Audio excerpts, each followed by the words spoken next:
கிறிஸ்துவில் பிரியமானவர்களே, ஆண்டவராகிய இயேசு கிறிஸ்துவின் நாமத்திலே உங்கள் யாவரையும் வாழ்த்தி ஆசீர்வதிக்கிறேன். இந்த நாளுக்கு என்று தேவன் நமக்கு அருளி இருக்கிற ஜீவ வார்த்தை சங்கீதங்களின் புஸ்தகம் 147 சங்கீதம் 8வது வசனம்.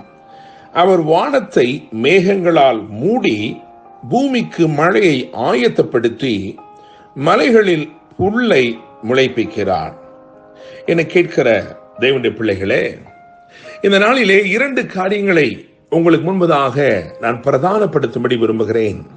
காரணம், இந்த நாளிலே தேவன் தம்முடைய ஞானத்தையும் தம்முடைய தயவையும் உங்கள் வாழ்க்கையிலே பாராட்ட போகிறார். அவருடைய ஞானமும் விளங்க போகிறது, அவருடைய பெரிய தயவும் விளங்க போகிறது. தேவனுடைய பிள்ளைகளே, இங்கே வாசிக்கும் பொழுது அவர் வானத்தை மேகங்களால் மூடி என்று எழுதியிருக்கிறது. தேவன் ஒரு பெரிய நன்மையை ஆயத்தப்படுத்தும் போது சில காரியங்கள் நம்முடைய வாழ்க்கையிலே அடைபட்டது போல நமக்கு தோன்றுகிறது. அவர் உண்மையில் வானத்தை மேகங்களால் மூடத்தான் செய்தார்.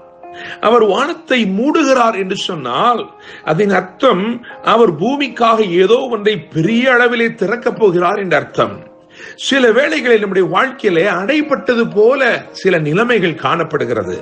நீங்கள் நினைக்கலாம், ஏன் என் வாழ்க்கையில அடைபட்டு இருக்கிறது, இது ஏன் எனக்கு அடைபட்டு போனது என்று நீங்க நினைக்கலாம். ஆனால் கர்த்தருடைய விதம் வித்தியாசமாய் இருக்கிறது. நம்முடைய நினைவுகள் அவருடைய நினைவுகள் அல்ல, நம்முடைய வழிகள் அவருடைய வழிகளும் அல்ல என்று வேதம் சொல்லுகிறது. எனவே அவர் வித்தியாசமாக நினைக்கிற தேவன், வித்தியாசமாக செயல்படுகிற தேவன். அவர் என்ன செய்தார் என்றால், அவர் வானத்தை மேகங்களால் மூடினார்.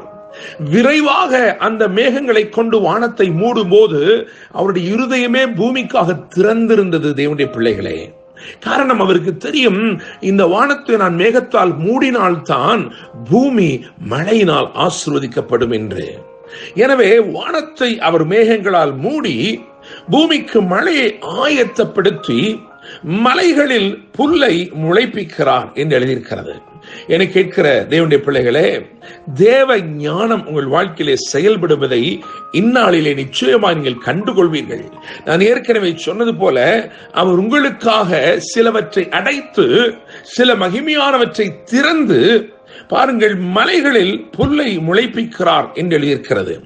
சங்கீதங்களின் புஸ்தகம் 72 அதிகாரம் 16 வசனத்தை பார்க்கும் பொழுது, பூமியிலே மலைகளின் உச்சிகளில் ஒரு பிடி தானியம் விதைக்கப்பட்டிருக்கும், அதன் விளைவோ லீபனோனை போல் அசையும் என்று எழுதியிருக்கிறது. லீபனோனின் கேதுரு மரங்கள் எப்படி அசையுமோ அப்படியே அசையும் என்று எழுதியிருக்கிறது. எனவே தேவன் உங்களுக்கு செய்கிற தயவு என்ன செய்ய போகிறது, அல்லது தேவ ஞானம் உங்கள் வாழ்க்கையில செயல்பட்டு என்ன செய்ய போகிறது? நான் சொல்லுகிறேன், சில காரியங்களை தேவன் உங்கள் வாழ்க்கையிலே உறுதிப்படுத்தி உன்னதமான உயர்வுகளை அருளும்படிக்கு அவர் சிலவற்றை அடைத்து சிலவற்றை திறக்கிறார். இது தேவ ஞானம். முதலாவது நான் இதைத்தான் சொல்லிக்கொள்ள விரும்புகிறேன். இன்றைக்கு தேவனுடைய ஞானம் உங்களுக்கு தெரியாத விதத்திலே செயல்பட்டு சிலவற்றை அடைத்து சிலவற்றை திறந்து உங்கள் வாழ்க்கையிலே உன்னதமான உயரமான ஓங்கி நிற்கும் காரியங்களை நிச்சயமாக தேவன் உங்களுக்காக ஸ்தாபிக்கிறார். நீங்கள் ஒரு நாளும் அசைக்கப்படாதபடிக்கு தேவ ஞானம் சில காரியங்களை உங்கள் வாழ்க்கையில் நிரந்தரமாய் செய்ய போகிறது. தேவனுடைய பிள்ளைகளே, அடுத்தபடியாக நீங்கள் அதே அதிகாரத்திலே 147 அதிகாரத்திலே அந்த 9வது வசனத்தை கவனித்து பார்க்கும் பொழுது, அவர் மிருக ஜீவன்களுக்கும் கூப்பிடுகிற காக்கை குஞ்சுகளுக்கும் ஆகாரம் கொடுக்கிறார் என்று எழுதியிருக்கிறது. இந்த வசனத்திலே தேவ தயவு விளங்குகிறது. முதல் வசனத்தில் தேவ ஞானம் விளங்குகிறது, இந்த வசனத்தில் தேவ தயவு விளங்குகிறது.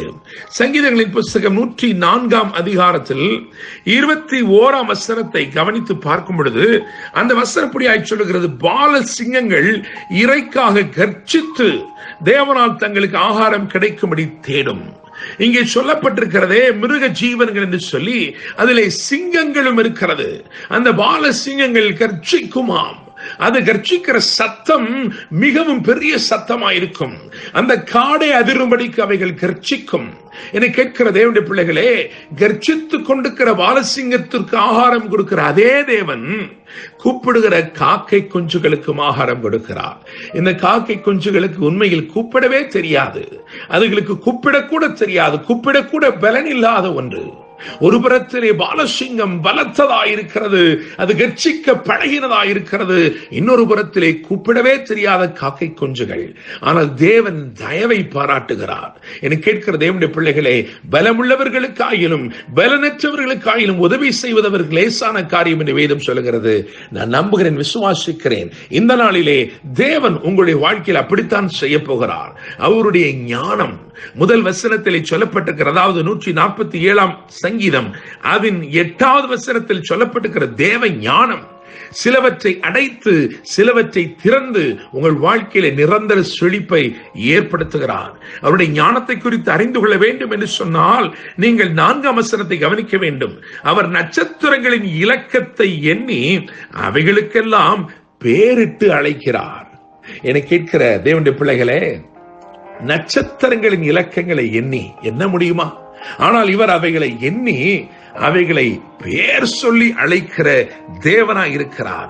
அதனால் தான் சங்கீதம் 147:5 சொல்லுகிறது, நம்முடைய ஆண்டவர் பெரியவரும் மகா பலமுள்ளவருமாய் இருக்கிறார், அவருடைய அறிவு அளவில்லாதது.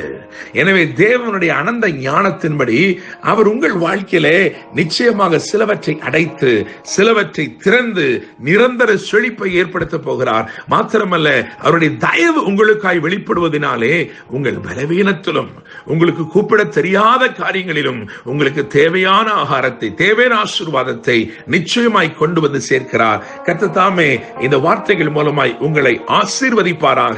என்று அன்புடன் pastor Daniel Moses. God bless you.